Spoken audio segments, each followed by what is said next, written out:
write you down when you see child light. Let me tell you, if you're not wrong, well, everything is alright. Hi, I'm Alex from NME, and today we're joined by the star of new Bob Marley biopic, One Love. It's Kingsley Ben-Adir. How you doing? I'm good, man. How you doing? I read that you initially turned down the opportunity.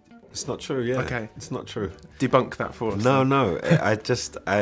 When the audition came through, my feeling was, does everyone know that I can't sing and I can't dance, and physically I'm very different to Bob? You know, my feeling was, do they know? You know, does everyone know this? I don't want to waste my time or their time. I'm watching Bob at the Rainbow Theatre in '77, and I'm going, this is the most magnetic thing I've ever seen. I don't understand what's going on, but I can't stop watching him. And it felt really dangerous. Like, I've played people, you know, I've played icons and stuff, but I've never played an artist. And Bob was an artist first, you know, in my view. It was like, he's a man who was a genius when it came to what he did. His music has transcended the culture, and we listen to Bob. His music will live on. So no, it was always, I never ever would have said no. I just wanted to make sure that people knew where I was coming in at a very like basic level. You know, I don't speak, you know, Jamaican patois, and there was just a lot to learn. Yeah. But now I spent time with Ziggy and the family, and then we were off. You know. What did you do in that audition tape? Did they tell you what to do? Or No, there were 3 scenes. I picked one. One was singing and playing the guitar. I was like, I can't do that because they're just going to be like, no, we can't, you know. So there was one scene as Bob in the studio. He's in the studio and he's inspiring his band to like pick up the energy. And I read it and I was like, oh, I get it. And I understand how to energize this. And so I just shot that. I just did one scene. I was like, let me just do one scene and leave, you know, less is more. And I'm glad I did that. You know, because the other scene was a really emotional scene with Bob and Rita, and I was like, I haven't explored their relationship yet. I don't want to guess. But in the studio, I kind of understood creatively where he might be. Where were you when you heard that you got the role? I don't remember where I was. But I remember the test option deal. So you get like a certificate that says, sign this, you're signed up to play it, and you can't get out of it. Yeah. And my agent put it in a frame. Certificate makes it sound like something like a sports day. Like, yeah, it was well done. It was a contract, and you sign it, and you go, now you're in. You know, they can sue you if you don't do it. So no, I was always gonna. I remember. What I remember is being with Ziggy for the first time, and him saying, "Yeah, man, we want you to do it," and that being very surreal. Like to hear it from him and to see him as he was saying, I was like, all right, cool, and then. It's a huge responsibility, but at the same time, it's a huge amount of trust, you know, that they're putting in me. We all defend the right that the children must unite. Oh, life is worth much more than gold. We're jamming in the name of... And you mentioned that you spent time with Ziggy and the family. Where was that? What did you do together? Did you just kind of stay in their house or kind of... Yeah, so much. I was in Jamaica with Bob's friends and family. I mean, the Ziggy and I, me and his boys, we went to watch football and had food and spent a few days with him near his home. And but spending time with Stephen and Ryan in Miami, that was a trip. You know, I went to one of Bob's mum's house in Miami. We went there and there was a guy called Lenny Dredd, who... Great name. He came over from St. Kitts, I think, when he was young.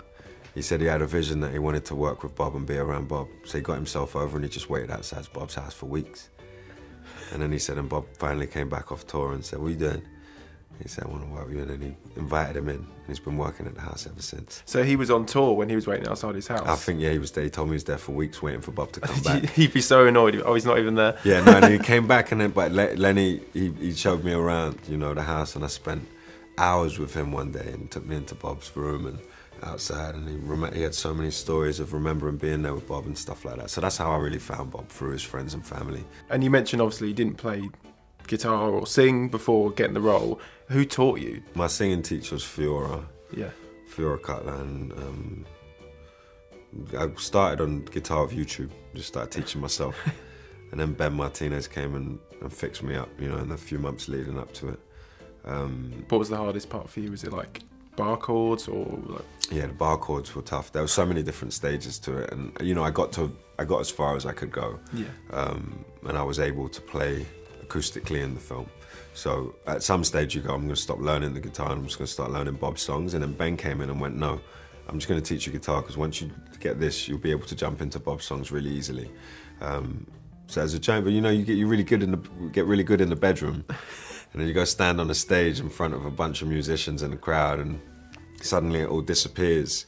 But I'm so glad I did, because I wanted to understand what it was that Bob did every day.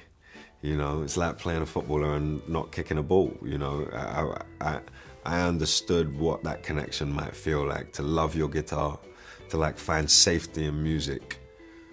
To find safety in music, I kind of was like, oh, I've kind of done the same thing with acting in a way, in movies, you know, it's my safe space. It's like, it makes me feel alive and motivated. Obviously, watching the film, you have to smoke a lot in quite a lot of the scenes. And it reminded me of an interview I read with Cillian Murphy, where he was complaining afterwards. He'd shot up Oppenheimer, and he's like, yeah, my next role, they're not going to be a smoker. Smoking, yeah. Yeah. What is in those kind of props? It's a herbal tobacco or herbal leaf. And they, after a morning of chuffing them, you're like, it's really like, they're not nice, you know. And my last question, my editor actually told me that he's like, I really want to know this, but we both read this story that went viral last week, which was about Tom Hollander receiving one of Tom Holland's bonuses from Avengers via email by mistake. And I obviously... Your name's Kingsley Ben-Adir. I wondered whether you'd ever got anything like that from Ben Kingsley. Or... Every other time I check into a hotel, there's flowers and cards and gifts, because they think Ben Kingsley's coming. And I don't tell anyone. I just keep them. The first job I did, often I'll go down to the car and the driver will go, oh my God, I thought Ben Kingsley was coming down. Because they get the names mixed up. So Ben Kingsley, for some reason, has been a part of my journey up until now, and still is. I don't know when it will end. But yeah. I think this film might do it. Maybe. But yeah, no, free presents. I get free presents.